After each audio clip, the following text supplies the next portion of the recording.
Yo, pessoal, Fábio Sacuda e esse é o Shio, de volta para comentar essa notícia que abalou as estruturas da indústria do mangá. O caso de Shoichi Yamamoto. Eu preparei uma apresentaçãozinha para a gente poder seguir enquanto conversa. Vou tentar ser bem sucinto para fazer esse vídeo um pouco mais curto, porque o assunto é longo e eu não quero ter que ficar muito tempo nele, ser muito maçante. Primeiro, para te colocar dentro do assunto, recentemente explodiu um escândalo envolvendo o mangaka do aplicativo Manga One, que é tocado pela grande editora Shogakukan, dona da Shonen Sunday, da Big Comic Spirit e tantas outras revistas gigantescas e tradicionais da indústria de mangás. Esse escândalo envolvia Shoichi Yamamoto, o criador da série chamada Daten Sakusen.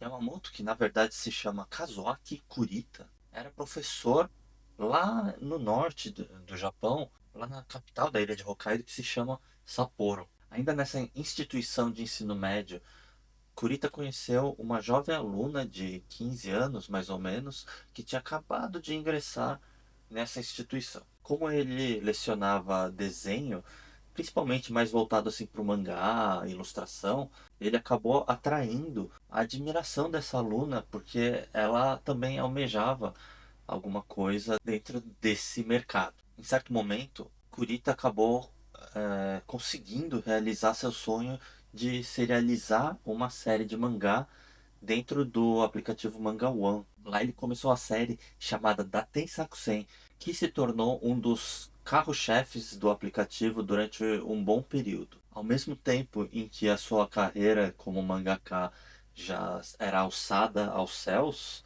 a sua carreira de professor ia cada vez mais caindo na lama por causa de um relacionamento com aquela aluna que ele havia conhecido.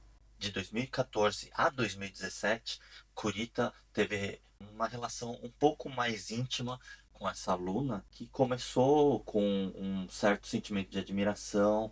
Ele ofereceu uma carona, foi se aproveitando desse momento só dos dois, conseguiu convencer ela a ir para um estágio acima, um estágio mais acima, foi alavancando até chegar a um ponto onde ele obrigava ela a fazer coisas que ela não pretendia. Todo esse esquema já seria bem ultrajante se não fosse o teor tão pesado das coisas que ele fazia com ela.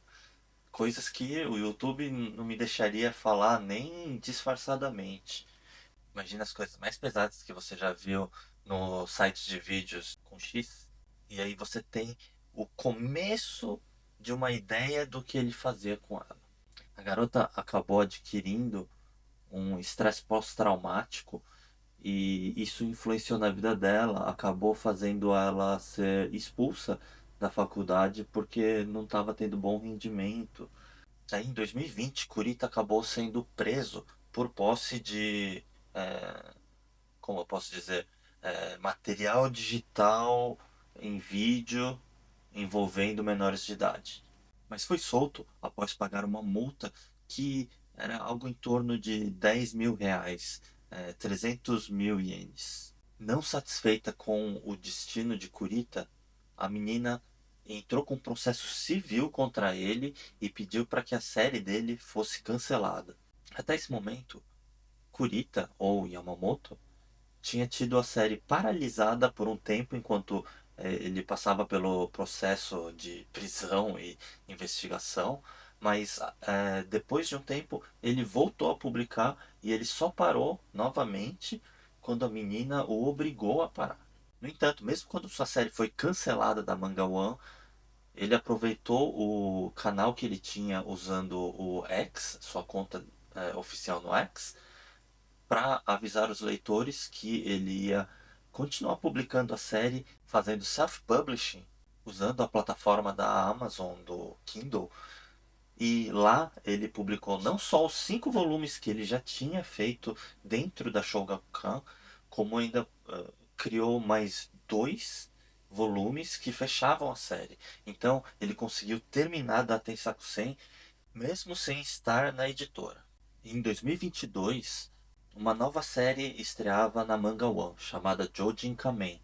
Essa série era de criação de Hajime Ichiro, um novo pseudônimo que Kurita adotou para poder continuar publicando dentro da plataforma. Como ele era apenas o roteirista e uma outra artista chamada Eri Tsuruyoshi cuidava da arte, ninguém notou que era a mesma pessoa, apesar da temática ser meio parecida, o tipo de história ser bem parecido. Então, meio que serviu como uma nova série para os órfãos de Daten-Sakusen, sem saber que era do mesmo autor.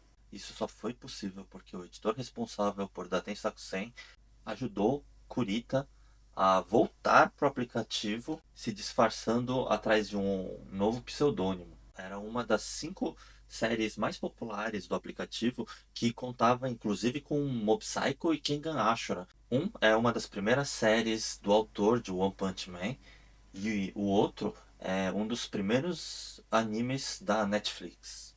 Portanto, Kazuaki Kurita acabou adotando 2 pseudônimos para publicar. Um, Shuichi Yamamoto, foi como ele publicou da Tensaksen. Nessa época, ele acabou tendo a série cancelada por causa do processo que o levou à prisão. E posteriormente ele acabou voltando, publicando, foi cancelado novamente, foi dessa vez cancelado de vez. E usando self-publishing, ele terminou da Tensatsu.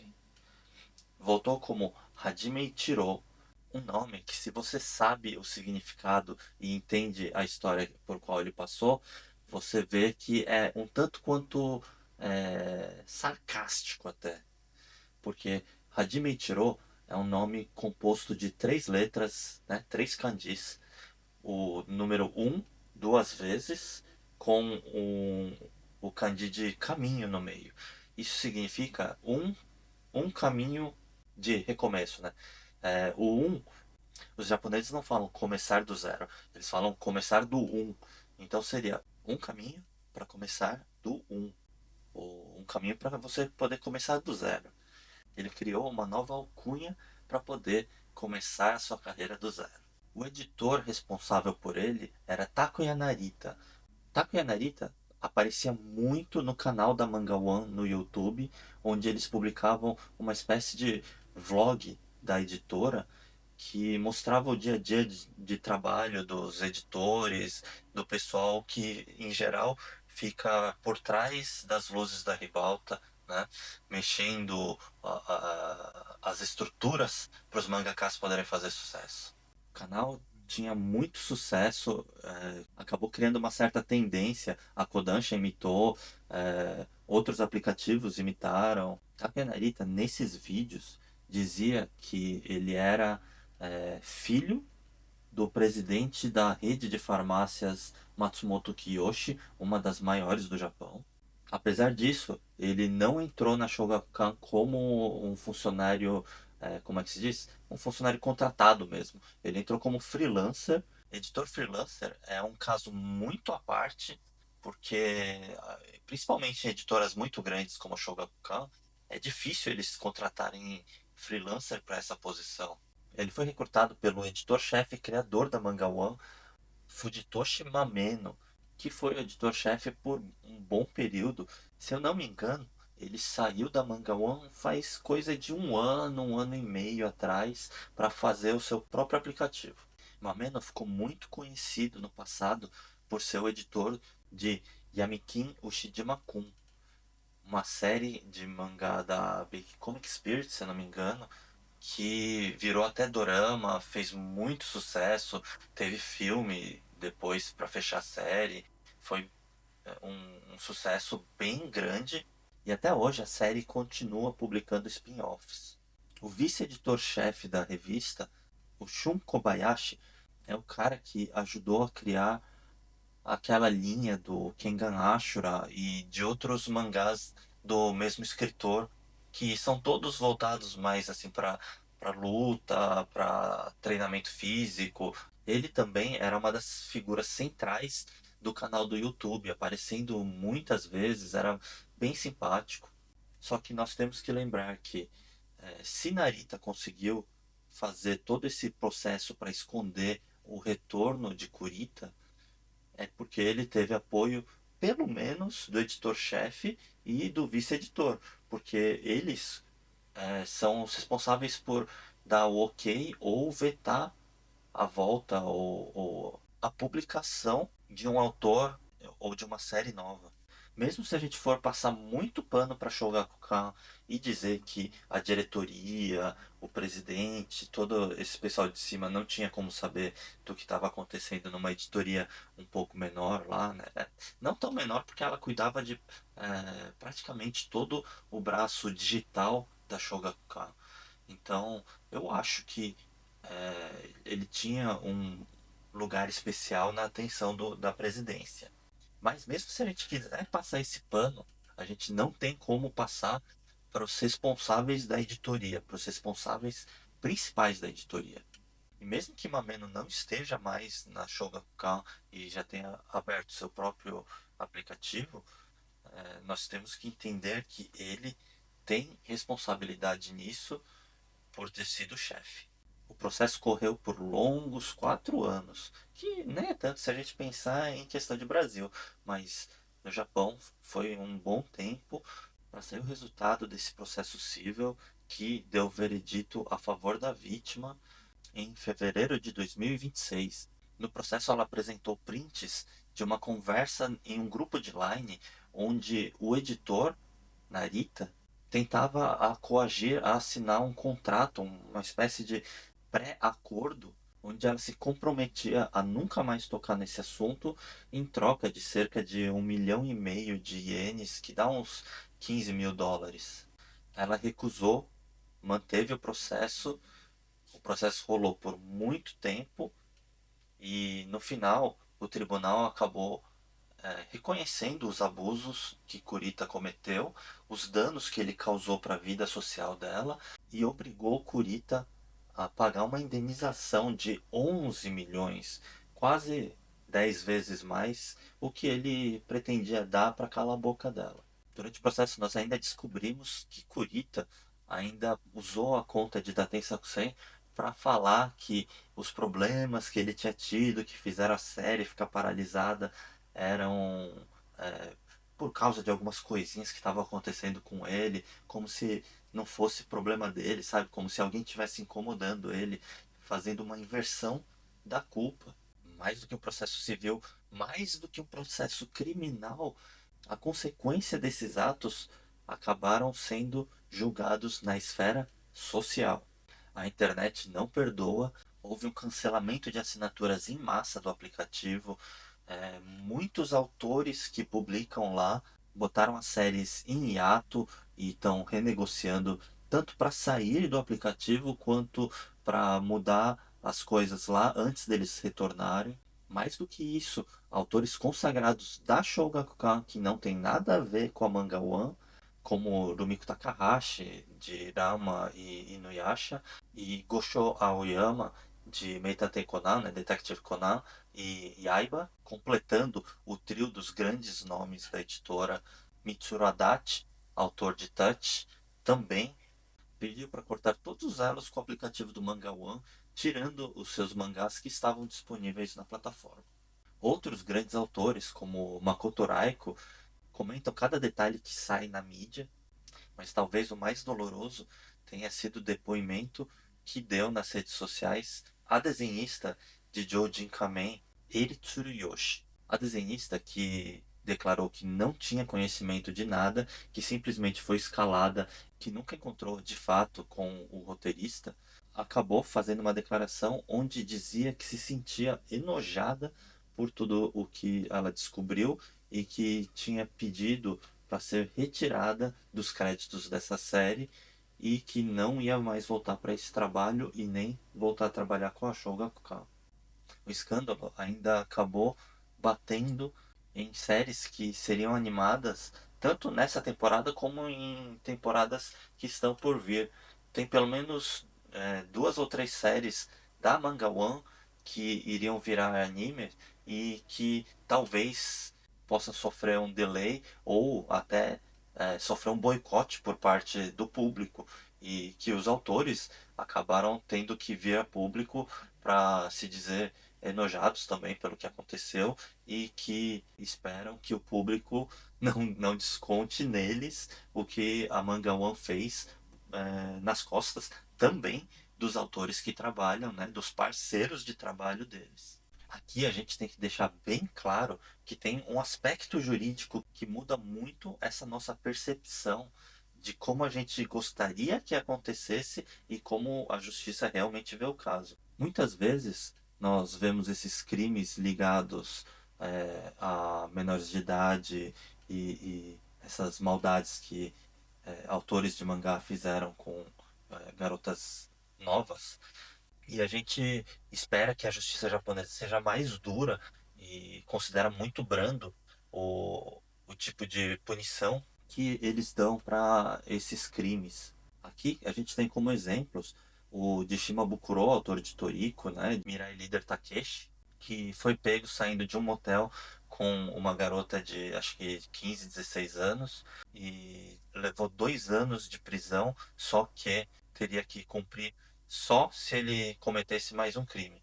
Foi o mesmo caso de Nobuhiro Watsuki, do Matsuki, né, o autor de X-Age, né, e também acabou sendo o mesmo caso de Kazuaki Kurita, porque esses caras que foram presos em flagrante não puderam ser presos e ficaram, sei lá, pouquíssimo tempo, uma semana, alguns dias só, e foram soltos. No Japão, o réu primário, independente de ser algum caso assim, de grande repercussão ou não, eles não podem ser presos, né? Por mais que eles recebam uma sentença, essa sentença é colocada em suspenso e só começa a valer se eles reincidirem ou cometerem algum outro crime. Se eles andarem na linha pelo período estipulado pela justiça, que em geral é um período um pouco maior do que a própria pena, eles conseguem apagar a necessidade de ir para a cadeia para poder continuar levando uma vida normal. Isso acontece também na justiça brasileira, mas a justiça japonesa tem essa característica de ser menos punitiva e mais reformatória. Eles querem que o preso aprenda com os erros e não os cometa, mas principalmente que tenha medo de cometer eles de novo.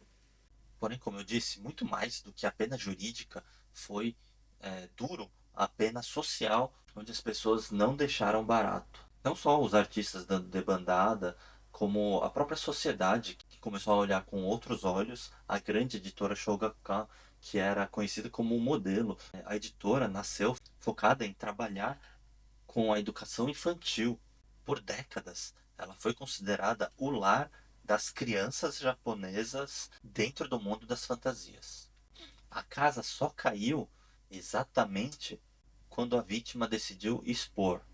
Em um certo momento, a vítima colocou na internet, mais especificamente no X, todos os detalhes do processo, onde ela mostrava quem era Kurita, o que que ele tinha feito com ela, como foi o processo, por que Daten-Sakusen foi pausado e posteriormente cancelado, por que agora Jojin Kamen ia ser cancelado também.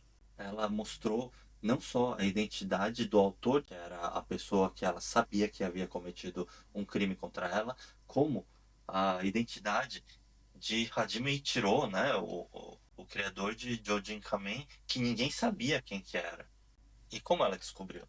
Aparentemente, quando a indenização saiu, a justiça pediu para que Kurita justificasse da onde iria tirar dinheiro para pagar esse montante. E ele acabou colocando o nome da sua nova série e os vencimentos, né, da publicação da série como garantia de pagamento. Assim, quando o processo chegou em mãos da vítima, ela pôde saber que ele tinha uma nova série, saber o nome da série e saber que ele estava usando um novo pseudônimo e expor isso para a internet. A Shogakukan, assim que viu a maré, a enxurrada de desgraça vindo na direção dela, acabou fazendo um comunicado oficial onde ela precisou fazer mudanças em toda a sua administração, de como ela lida com novos autores e com esse negócio de pseudônimos. Aqui ela admitiu o seu erro de omissão deliberada, né, escondendo o histórico criminal, né, fazendo um pseudônimo para que as pessoas não soubessem que era um criminoso publicando, fazendo o isolamento editorial, que significa que eles não tomaram cuidado com as ações de um editor que acabou tomando atitudes solitárias que comprometeriam toda a imagem da editora. E principalmente a falta de ética por ter priorizado o lucro ao invés de manter uma comunidade segura, né? Manter a integridade das outras pessoas que trabalham com você, dos outros artistas. Assim, ela decidiu que ia acabar com o anonimato para pessoas com ficha criminal. Se quisesse publicar tendo ficha criminal, não seria atrás de pseudônimo, teria que começar por um pedido de desculpa e tentar limpar seu nome primeiro. Eles também prometeram fazer uma inspeção, né, uma supervisão jurídica em todos os novos contratados para saber se eles têm antecedentes e saber como lidar com para saber como lidar com esse passado tão hum, nebuloso. E eles também criaram um canal de denúncia onde você pode entrar em contato para tentar denunciar algum autor, tentar esclarecer alguma posição que o autor teve no ambiente privado. Para fechar, a gente tem que pensar no futuro da indústria. Depois desse grande escândalo, provavelmente a indústria vai se mexer para mudar todo o seu formato. Muitos autores que cometeram crimes, que pisaram na lama no passado, vão ter que tomar muito mais cuidado se quiserem continuar na indústria do mangá. Muitas editoras também já estão começando a pensar em um sistema de compliance editorial para não passar por esses problemas também em ocasiões futuras.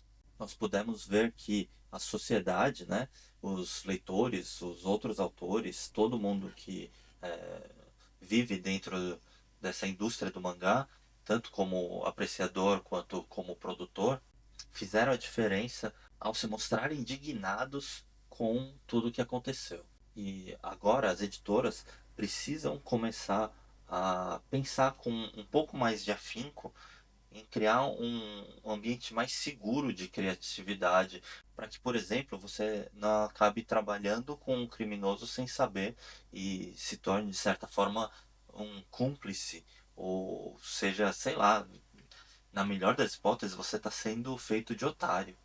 E isso não é legal com uma pessoa que você chamou para ser sua parceira, né? Te emprestar o seu talento.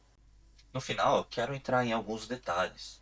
O primeiro é em relação à coragem que a vítima teve de denunciar tudo e explicar o que é que aconteceu, mesmo sabendo que aquilo lá era um trauma muito forte dentro dela. Essa daqui é a foto do autor, né, do Kurita. Esse é o perfil que ele tinha na página da escola onde ele trabalhava e cometeu todos os crimes. Aliás, a gente tem que lembrar de um detalhe. A escola recebeu denúncia e fez vista grossa. A escola também deveria ter sido incluída nesse monte nesse turbilhão de fezes, porque eles foram os primeiros a não ajudar essa menina. Pesquisando, eu acabei encontrando o tweet em que a menina começou a expor. Essa série de tweets começou como uma resposta a um tweet de uma conta que costuma sempre colocar postagens sobre notícias que saem de mulheres que sofreram abusos ou violência doméstica. E esse perfil, como sempre publica essas coisas, um dia se deparou com a notícia da menina. Só que nessa notícia, ninguém tocou no fato de ele ser Shoichi Yamamoto, o autor de Daten-sakusen. Essa notícia também não falava nada de Jojin Kamen e nada da Shogakukan. Era simplesmente o caso de um professor que abusou de uma aluna em tal escola lá de Sapporo e não se tocava no assunto de editora e de séries de mangá e nem nada mais além de todos esses negócios. A vítima provavelmente seguia essa conta e quando viu o seu caso ser tocado lá, ela decidiu jogar as fezes no ventilador. E aí essa conta ainda fez o favor de correr atrás de todos os detalhes para ainda dar mais suporte para o caso que a menina expôs. Foi lá que eu encontrei esse tweet onde a conta oficial de Daten Sakusen fala sobre os atrasos e deixando meio claro de que alguém está meio que dando uma atrapalhada, né? E que a culpa não é dele. Esse daqui é o tweet oficial do cancelamento, incluindo, incluindo o pronunciamento da Manga One, onde ninguém toca no assunto do crime e o motivo do cancelamento são motivos pessoais. Aqui ele agradece muito a Manga One, Ura Sunday, né? Para quem não sabe, a Manga One se chamava Ura Sunday. Eu fiz uma matéria sobre a Ura Sunday lá há muito tempo atrás, quando ela começou e Mob Psycho ainda nem era muito conhecido. Esse é o tweet onde ele fala sobre a continuação de Datensaku 100, falando que ele vai fazer self-publishing e publicar a série não, os volumes 6 e 7. A gente tem que notar que isso daqui aconteceu em novembro de 2022. É, a série dele foi cancelada em outubro de 2022. Em novembro, ele já estava anunciando o retorno da série e o lançamento dos dois volumes, que provavelmente ele continuou produzindo enquanto estava impedido de publicar. Esse daqui é o, esse daqui é um anúncio de um programa que foi cancelado porque ia ter participação desse cara aqui, que é o editor, né, o Narita, esse que está no quadro à direita, né, é o editor da Tensaku-sen e Jojin Kamen, né, ele iria participar de uma discussão sobre o Manga Taisho, junto com o criador de Darwin de Rain, né, Incidente Darwin, que virou anime recentemente, né, é um dos animes mais comentados aí da temporada dele. Esse daqui é um trecho do processo onde deixa bem claro que havia um grupo de line onde o editor Narita, junto do criminoso, né, Kurita, tentavam silenciar a vítima usando o poder econômico, né, poder econômico de 1,5 milhão, sendo que ela acabou levando 11 milhões, né, e dizendo que tinha várias cláusulas, né, que ela não podia citar mais o assunto e que ela até teria algumas punições se ela no futuro falasse alguma coisa sobre esse assunto. E esse foi o tweet da vítima, quando ela viu essa postagem e decidiu falar, e dando todos os detalhes, e isso daqui são os prints, né? Que ela mostra inclusive o print do Line, né? Seria o equivalente ao WhatsApp japonês, né? Essa daqui é a pequena matéria. Isso daqui é um trechinho minúsculo no jornal de Sapporo falando sobre o caso que ela venceu. Esse agora, né? De 2026. Em nenhum momento se toca no fato de que ele trabalha para Shogakukan e tem uma série de sucesso. Na verdade, é duas séries de sucesso. Então a gente tem que entender que esse caso foi muito pesado. A gente já viu vários outros casos envolvendo menores de idade, né? E que a gente acabou tendo que engolir um resultado um tanto quanto frustrante. Eu entendo a visão das pessoas que queriam que a carreira do autor de Toriko ou do autor de Rurouni Kenshin, né, do Samurai X, também tivesse sofrido o mesmo destino do Kurita. Mas lendo mais sobre o caso, eu entendi o que que acontece, o que que acontecia até agora com esses casos. A lei japonesa demora muito para mudar. Só recentemente ela sofreu algumas mudanças que tornaram possível prender esse tipo de pessoa futuramente. O negócio é que, como a lei não é retroativa, se os fatos ocorreram antes da mudança da lei, eles não podem sofrer punições aplicadas com a lei nova. Então, tanto no caso de Watsuki, como do Shimabukuro e até o de Kurita, eles aconteceram antes da mudança da lei, que aconteceu em 2017 e depois em 2023. Em 2023 foi quando a idade de consentimento mudou de 13 anos para 16.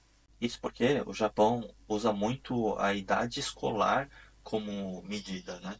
Como aqui você não pode repetir de ano, em geral as pessoas vão estar sempre com a mesma idade no mesmo ano escolar. Então, 13 anos é mais ou menos o último ano do primário, né?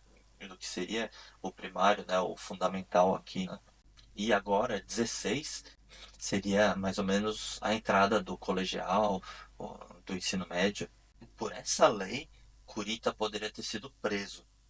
Mas, como a idade de consentimento na época não tornava o ato um crime, ela precisaria provar que foi forçada ou que sofreu alguma violência.